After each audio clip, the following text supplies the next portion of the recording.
আসসালামু আলাইকুম। সবাইকে স্বাগতম জানাই আমাদের এডুস্টেট চ্যানেলের পক্ষ থেকে। আজকে আমরা ১ম অধ্যায়ের যে সৃজনশীল প্রশ্ন রয়েছে আর বহু নির্বাচনী প্রশ্ন রয়েছে, সেগুলো সমাধান বের করার চেষ্টা করব। তাহলে আমরা ১ম এই যদি বহু নির্বাচনী প্রশ্নগুলোর দিকে যাই, ১ম যে বহু নির্বাচনী প্রশ্নটি রয়েছে সেটা হচ্ছে যে, কোনটি মলাস্কা পর্বের প্রাণী? এখানে আমাদের ৪ টি অপশন রয়েছে। ১ কাঁকড়া, জোঁক, তারা মাছ, ঝিনুক। তো আমরা কি জানি যে মলাস্কা পর্বের যে প্রাণী, সেই প্রাণীটার উপরে শক্ত খোলস থাকে। ঠিক আছে? তাহলে এই পর্বের প্রাণীগুলো এই যে অপশনে যে প্রাণীগুলো দেওয়া রয়েছে তার মধ্যে কোনটির উপরে শক্ত খোলস থাকে? ঝিনুক। তাহলে এটির উত্তর হবে ঝিনুক। তারপরে রয়েছে স্কাইফা বা হাইড্রা। এটি একটি বহু নির্বাচনী প্রশ্ন। এটি ৩ টের অপশন দেওয়া রয়েছে এবং এখান থেকে আমাদের বের করতে হবে কয়টি সঠিক। তাহলে স্কাইফা ও হাইড্রা উভয়ে কি দ্বিস্তরী, বহুকোষী নাকি সুগঠিত তন্ত্রবিহীন? আমরা যদি দেখি স্কাইফা বা হাইড্রা আমাদের কি নিডেরিয়া পর্বের প্রাণী। তো নিডেরিয়া পর্বের প্রাণীগুলো দ্বিস্তরী হয়, তাহলে এটি সঠিক। এবং এটা বহুকোষী হয়, এটিও সঠিক। এবং এদের মধ্যে কি একটি গহ্বর থাকে। ঠিক আছে? তো এই গহ্বরটার কারণে এদের তন্ত্রগুলো কি সুগঠিত নয়, তাহলে এটিও সঠিক, সুগঠিত তন্ত্রবিহীন। তাহলে আমাদের এখানে উত্তর হবে ঘ। তারপরে আমরা নিচের ছকটি যদি লক্ষ্য করি, সেই ছকের উপরে নির্ভর করে আমরা ৩ ও ৪ নম্বর প্রশ্নের উত্তর দিব। নিচের ছকে আমাদের এই পাশে মার্ক করা রয়েছে ৪ টি প্রাণীর চিহ্ন দিয়ে। তো ১ম প্রাণী হচ্ছে যে যার পাখা আছে এবং হিমোসেল নামক দেহগহ্বর রয়েছে। এর মানে হিমোসেল রয়েছে কোথায়? আর্থ্রোপোডা। তাহলে এম চিহ্নিত প্রাণীটি কি হবে? আর্থ্রোপোডা পর্বে। এন যেটি পালক রয়েছে এবং ফুসফুসের সাথে বায়ুথলি রয়েছে। তাহলে বায়ুথলি কাদের রয়েছে?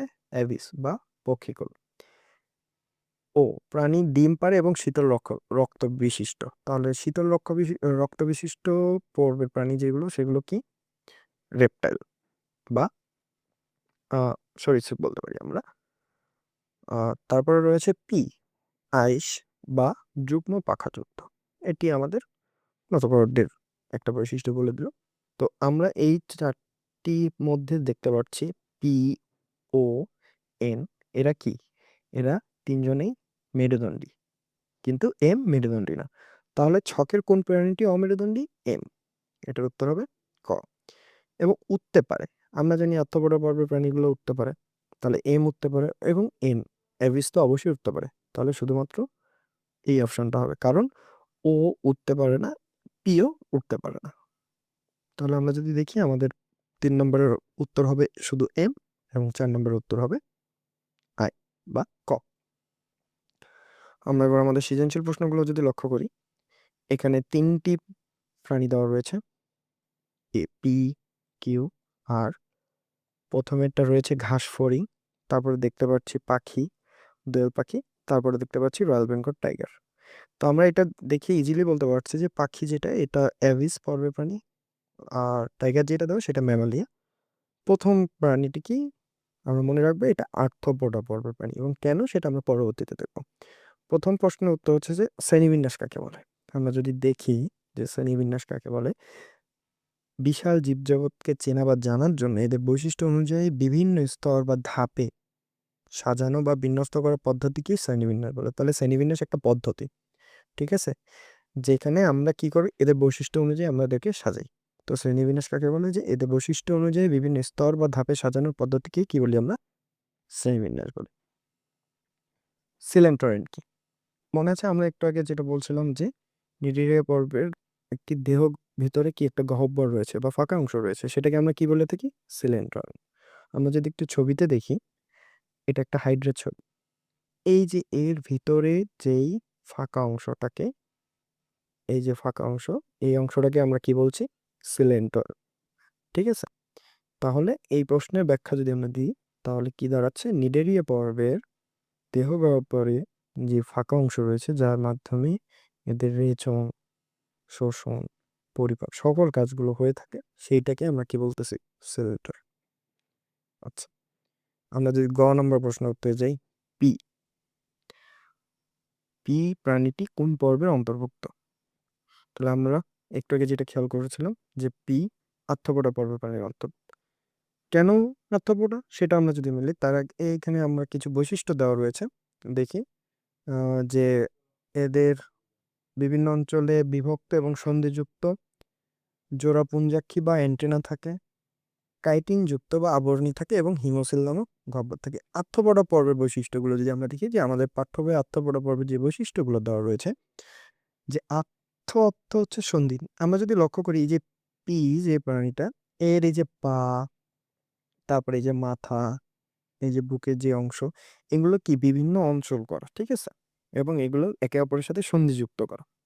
তাহলে এই দুইটা মানে বৈশিষ্ট্য কিন্তু এনাফ একে আর্থ্রোপোডা পর্বের প্রাণী বলতে হয়, ঠিক আছে। তারপরে আমরা যদি দেখি যে এদের পুঞ্জাক্ষী বা অ্যান্টেনা থাকে, তারপরে এদের দেহের উপরে নরম কাইটিন যুক্ত একটা পদার্থ থাকে এবং ভিতরে হিমোসিল থাকে। হিমোসিলও কি একটা রক্তপূর্ণ গহ্বর বা একটা আমাদের সিলিন্ডারের মতন একটা গহ্বর, কিন্তু এটা রক্তপূর্ণ, ঠিক আছে।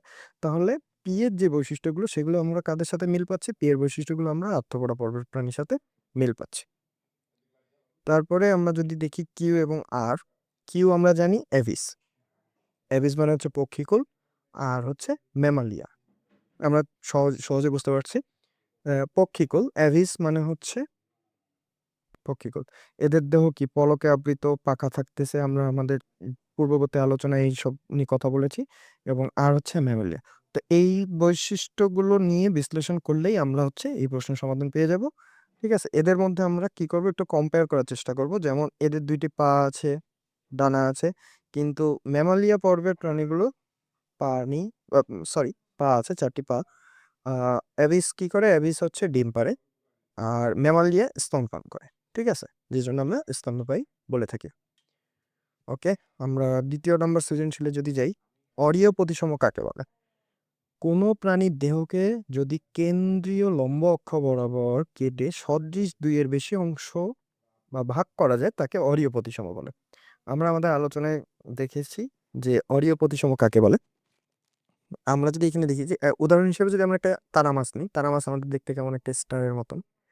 আমি যদি এটাকে ধরি যে একটা স্টার ফিশ, যদি আমি এখানে ভালোভাবে আঁকতে পারছি না, সরি। আচ্ছা, এটা যদি একটা স্টার ফিশ হয় এবং এটাকে লম্ব অক্ষ বরাবর, মানে কি এই যে লম্ব অক্ষ বরাবর যদি আমি কাটি, মাস্ক বরাবর যায়নি, ঠিক আছে। তো এই লম্ব অক্ষ বরাবর কাটলে কি আমি এই পাশে দুইটাই কিন্তু সমান পাচ্ছি। তাহলে এটাকে আমি কি বলতে পারি? অরীয় প্রতিসম। আমি এইভাবেও কাটি, এইভাবেও কাটি, যেভাবেই কাটি আমি কিন্তু দুই পাশে সমান পাবো। এবার আসি শিখাকোষ কাকে বলে? Flame cell. তাহলে শিখাকোষ মূলত প্লাটিহেল মেন্থিস বা ফিতা কিরমির একটি রেচনাঙ্গ, যেটা দিয়ে আমরা কি করি? বর্জ্য অপসারণ করে থাকি। আমরা যদি প্লাটিহেল মেন্থিসের একটা উদাহরণ দেখি যে ফেসিওলোসা হেপাটিকা। ফেসিওলোসা হেপাটিকা মানে হচ্ছে যকৃৎ কৃমি, হ্যাঁ, যেটা প্লাটিহেল মেন্থিসের অন্তর্ভুক্ত, যার শিখাকোষ রয়েছে। এই যে শিখাকোষের অবস্থান কিন্তু ঠিক এই জায়গায়। এখান থেকে হচ্ছে এই শিখাকোষগুলো কি করে? রেচন কাজ করে। রেচন মানে কি? বর্জ্য অপসারণের কাজ করে থাকে।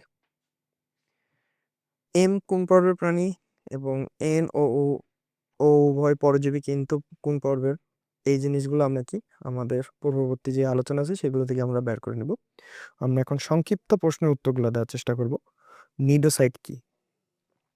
নিডোসাইট হচ্ছে বিশেষ ধরনের বৈশিষ্ট্যপূর্ণ কোষ যা নিডেরিয়া পর্বের প্রাণীদের এক্টোডার্মে দেখা যায়।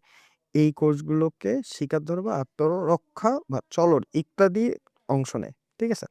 তাহলে নিডোসাইট আমরা কোথায় পাচ্ছি? নিডেরিয়া পর্বের প্রাণী। নিডেরিয়া পর্বের প্রাণীগুলো আমরা একটু আগে যেটা দেখছিলাম এক জায়গায়, যে এই যে আমরা যদি দেখি এই যে এটা কিন্তু একটা নিডেরিয়া পর্বের প্রাণী, হ্যাঁ। তাহলে নিডেরিয়া পর্বের মানে আমরা বলছি নিডোসাইট কি? নিডেরিয়া পর্বের প্রাণীর বহিঃত্বক বা এক্টোডার্ম, এই যে এটা কি? এই জায়গাগুলোতে আমরা কি পাচ্ছি? এখানে এপিডার্মিস দেওয়া আছে, এক্টোডার্মিস দেওয়া আছে। সো এই যে আমরা যদি লক্ষ্য করি নিডোসাইট দেখতে, এইগুলোর মধ্যে কিন্তু কি থাকে? নিডোসাইট থাকে, ঠিক আছে। নিডোসাইট নিজেই একটি কোষ। এই নিডোসাইটটা স্বাভাবিক অবস্থা, আর এই নিডোসাইটটা যখন ও কাজে ব্যবহৃত হয়। সো নিডোসাইট কোষের কাজ কি? নিডোসাইট কোষের কাজ হচ্ছে শিকার ধরা চলাচল করা বা আত্মরক্ষা করা। ঠিক আছে, এই নিডোসাইডে এইগুলো, এই ছোট ছোট কোষগুলো এক্টোডার্মের মধ্যে পাওয়া যায় আমাদের। তারপরে আমরা যদি লক্ষ্য করি যে বৈজ্ঞানিক নামের প্রয়োজনীয়তা থেকে আমরা জানি দ্বিপদীর নামকরণ কিভাবে করা হয়। ঠিক আছে, সারা বিশ্বে এটা নির্দিষ্ট একটা এককে পরিচিত করার কারণে বা সর্বজনীন ব্যবহার করার কারণে এটাকে আমরা কি বৈজ্ঞানিক নামকরণ করে থাকি। ঠিক আছে, যেন সকলে ব্যবহারের ক্ষেত্রে বা গবেষণার ক্ষেত্রে এই জিনিসটা সুবিধা হয়। তো এই কারণে সর্বজনীন ব্যবহার বা শনাক্তকরণের জন্য আমরা বৈজ্ঞানিক নামকরণ করে থাকি। বৈজ্ঞানিক নামকরণের দুটি হয়, গণ ও প্রজাতি নিয়ে বৈজ্ঞানিক নামকরণ করা হয়। ব্রাঙ্কিওস্টোমাকে কেন সেফালোকর্ডাটার মধ্যে অন্তর্ভুক্ত করা হচ্ছে? সেফালোকর্ডাটা কি এবং ব্রাঙ্কিওস্টোমাটা কি? ব্রাঙ্কিওস্টোমাটা দেখতে কিন্তু কিছুটা এরকম, এবং সেফালোকর্ডাটার বৈশিষ্ট্য হচ্ছে যে এদের মধ্যে কি থাকবে, নটোকর্ড থাকবে। তো এই যে অংশটা আমরা দেখতে পাচ্ছি, এই যে নিচের ছবিতে দেখতে পাচ্ছি, এই বরাবর একটা নটোকর্ড ব্রাঙ্কিওস্টোমাটার কি থাকে, আজীবন থাকে, যে দেহে আজীবন নটোকর্ড থাকে। ঠিক আছে, এই ব্রাঙ্কিওস্টোমাটার দেহে আজীবন নটোকর্ড থাকার কারণেই মূলত আমরা ব্রাঙ্কিওস্টোমাটাকে কি করছি, আমাদের সেফালোকর্ডাটার মধ্যে অন্তর্ভুক্ত করছি। তো মোটামুটি আমরা আমাদের সংক্ষিপ্ত প্রশ্নের উত্তরগুলো পেয়ে গেছি, এবং প্রথম সৃজনশীলের সমাধান পেয়ে গেছি। দ্বিতীয় সৃজনশীলের ক এবং খ আমরা বলেছি, গ এবং গ নিজেরাই আমরা চেষ্টা করব। তো দেখা হচ্ছে পরবর্তী ক্লাসে, পরবর্তী অধ্যায়ে। ততক্ষণ সবাইকে ধন্যবাদ।